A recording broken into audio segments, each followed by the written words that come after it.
happy to go first. I feel like I still am not formulating my ideas, but I hope I'm answering the question. Jordan had asked us all to sort of speak for 5 to 7 minutes a little bit about the sort of the line from the poem and what the golden rule meant to us. And so I just want to start by thanking you all for being here tonight and for doing this work, because I know there's a lot of weariness right now being on a computer and also just with the pandemic. So I really appreciate all of you being here.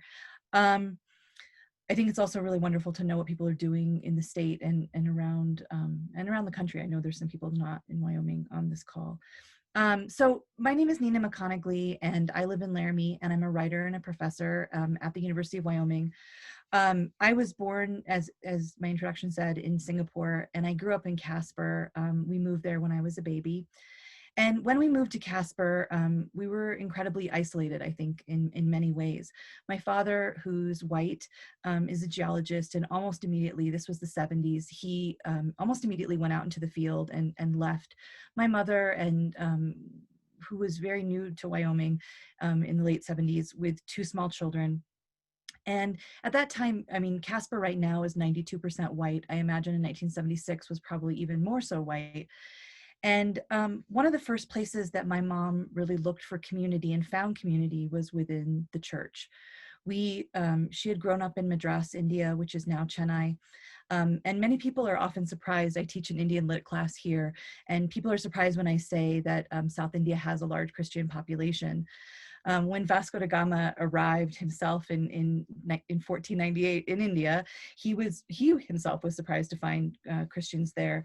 And not only Christians there, but there were a thriving Christian community. And a lot of that was because of the Apostle St. Thomas. He came to India in 52 AD and established a Christian community there. And he preached, St. Thomas preached there and had thousands of converts. But my mom looked to the church in Casper as a place of sort of comfort and familiarity. Familiarity in the gospel, in the liturgy, in saying the Lord's Prayer and the Nicene Creed, all of those things that we say on Sunday. And I myself have found that same comfort over the years as I've moved around. There's something about going to church and repeating the same things that I find very comforting. And this was the framework of my childhood. And of course, later I went to Catholic school. I went to St. Anthony's in Casper. And one of the first lessons I remember is being taught from St. Matthew, which was to do unto others as you would have done unto you. And at home, that was reiterated. That's a lesson that's also in Indian texts. It's in the Mahabharata. And my mom also very much taught us Gandhi was very present in my childhood in our house. We learned practices of nonviolence and non-cooperation. And in many ways, it's of course, we hear that, treat others as you would have them do unto you. And it seems like an incredibly simple thing. That reciprocity seems easy. But for me, it was a lesson that was actually really hard to swallow, because how do you treat people well when people don't necessarily treat you well? And how does one sort of maintain your respect and dignity to others when that isn't extended to you? One of the things I remember most strongly about growing up in Casper is my high school nickname was Mino. Everyone called me Mino in school because I was one of the only minorities in our high school. And I always say I went to Natrona County High School, which is a high school of 1,500 people. It wasn't like it was 20 of us. And I hated it. And I think that I treated people fine in return, even though they called me that. But I was really defeated. I think I didn't rock the boat. I didn't complain about anything. I wanted to sort of buy into that model minority myth and fade into the background and not, just fade away a little bit, and which is kind of hard to do when you're the only person of color in most rooms. But as time went on, I grew up, I went to college, I went to graduate school, I began teaching. And I also realized that for me, teaching that lesson and thinking about how to do unto others and to sort of have that golden rule, it wasn't something that I could do on the front lines of any protest. My personality is going to a protest scares me. Holding a sign scares me. And I absolutely admire people that can do it. I wish I could do it. But for me, I learned very quickly that art is my activism, and I can explore really complex notions of race and identity through my words on the page and through writing. And that has been absolutely the way I have gone forward with activism. And I can do it through teaching. Many of my students, especially at the University of Wyoming, have not necessarily been exposed to people of other races or cultures. And I don't teach with the idea that I'm there to convert people to think exactly like I am. That's not what I'm there in the classroom for. But I certainly can offer a diverse syllabus. I can have a syllabus that is full of voices that maybe people wouldn't hear otherwise. And I learned, again, for me, I'm a quiet person, and if I had a different constitution, I probably would be more on the front lines. But I love going into small book clubs and into classrooms and bookstores and say, this is how I think about race in Wyoming. And I can offer the idea that someone can empathetically walk in somebody else's shoes by having them read. I think reading and literature and art is the way that people learn not only to love their neighbor, but they learn to look at their neighbor's point of view, because they literally are reading a text where they're looking at someone's point of view and they're saying, wow, this is the way this person looks at the world. And I think that's 100% how I've kind of gone forward in thinking about how I want to sort of occupy the space of activism and art.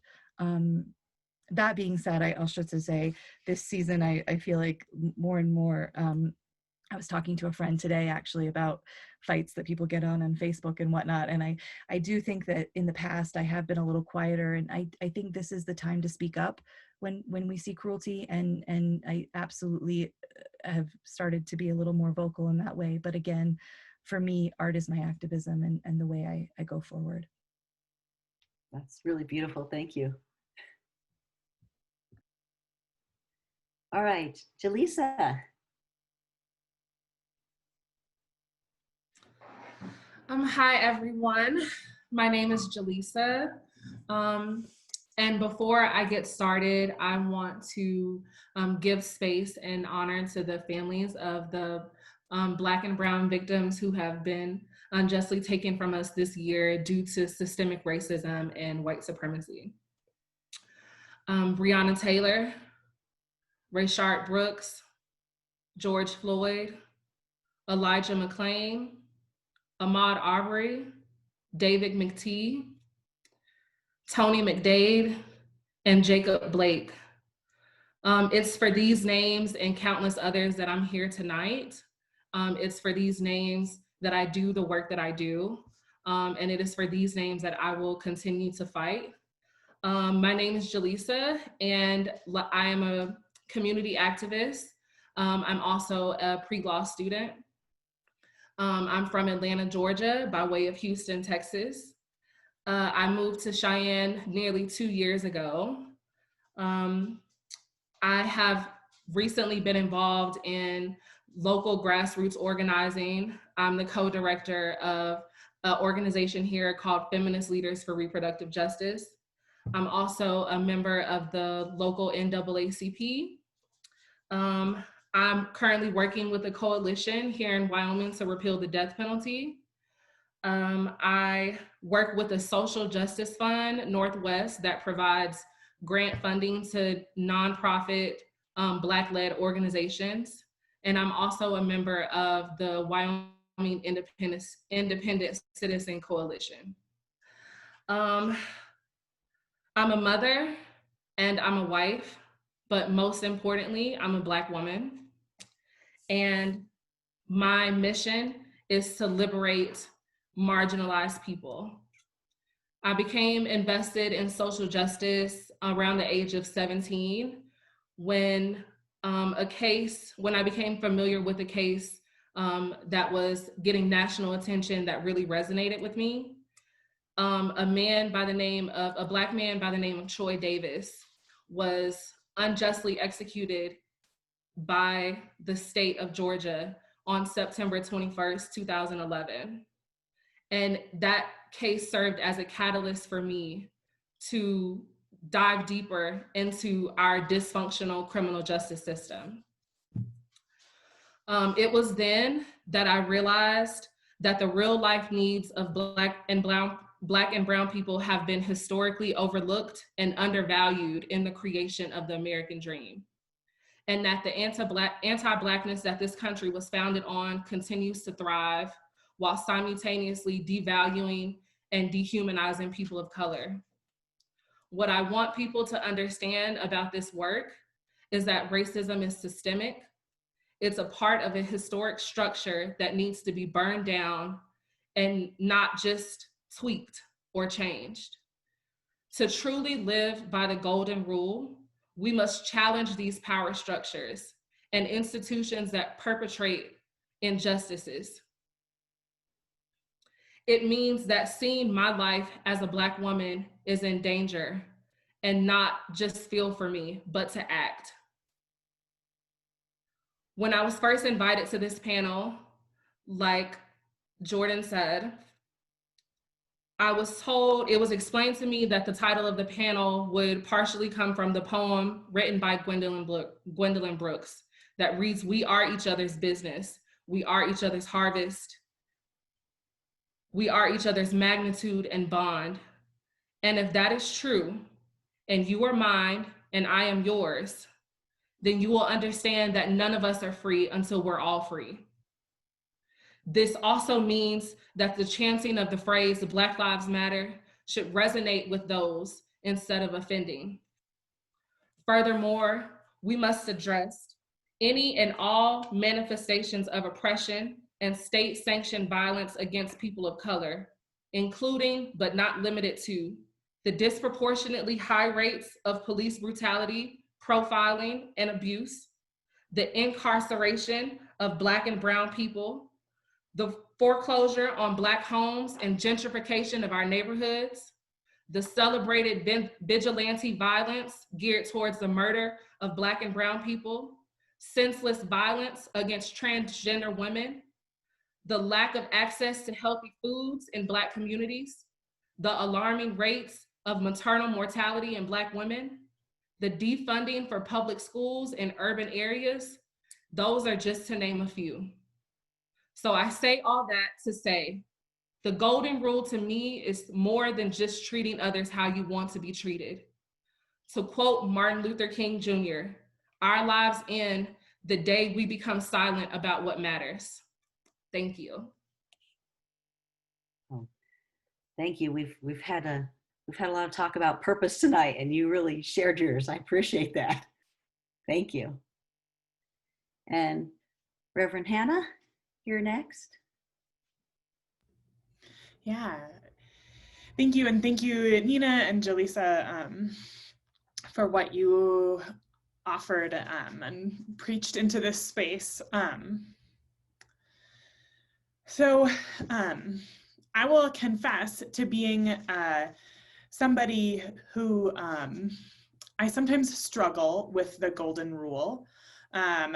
Because I think that so often, as a person who is white and who moves in a lot of white dominant faith spaces, right? I serve Unitarian Universalism, a faith tradition that is predominantly white.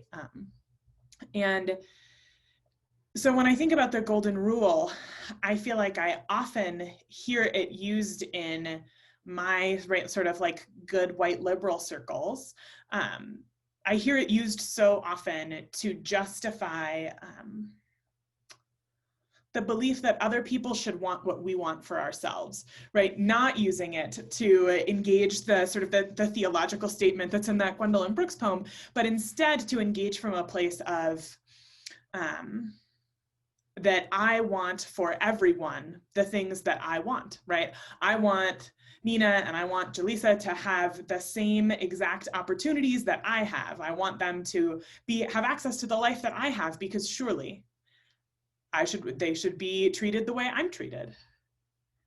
And I feel like instead, what I have struggled to hear in the golden rule and worked to invite the folks that I'm in ministry with into hearing from the Golden Rule, is that piece of our liberation being bound up together, right? That none of us are free, like Jalissa said, until all of us are free. Or sometimes I think of it is that if there is pain, if there is sorrow, if there is suffering in any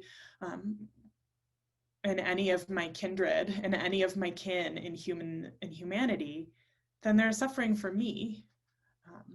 And so the second half of my really long denominational name, Universalism, right? That Universalism, as it was practiced as its sort of own Christian denomination in the United States, starting around the Second Great Awakening, and as it sort of came to be the faith tradition that I inherited, is that it is the idea that our destinies are intertwined, right? It's the idea that my salvation, right, the saving of my soul, is not dependent on my own individual work, right? The saving of my soul is not dependent on my personal statement of faith. It's not dependent on my personal, like my individual works or my individual goodness. The saving of my soul is about the saving of our collective lives.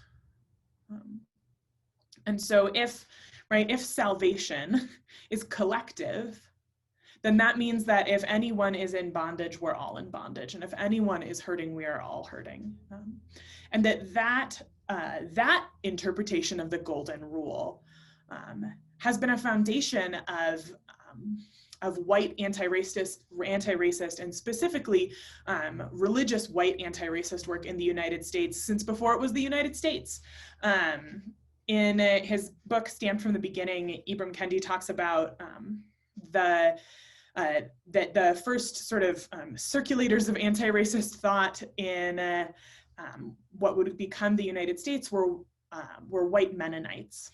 And so in 1688, there was a petition circulated by Mennonites in the Philadelphia area called the Germantown Petition Against Slavery. And essentially it said, we left Europe because we were persecuted, and we would be untrue if we came to this new land and stood for persecution ourselves, right? And stood by and watched the persecution of Black folks in this new country we're engaged in. And so for me, that's the invitation, and the theological invitation specifically that I hear in the Golden Rule is to understand that the work of my own salvation is actually the work of loving the hell out of this world, in the sense that it's the work of bringing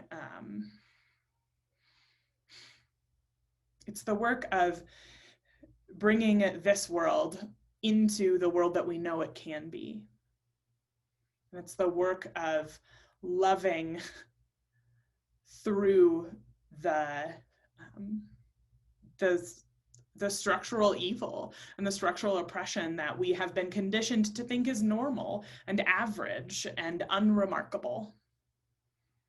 And instead naming it for what it is and finding a way to root it out within our own hearts and within the systems and the structures in the world we inhabit. So that's how the Golden Rule shows up, I think for me in my interfaith organizing work and all of the different coalitions and relationships and places that kind of work happens in my ministry here in Cheyenne, is that I'm doing the work of my own salvation by dismantling racism wherever, and white supremacy, whether it's in my own heart or in the systems in our society.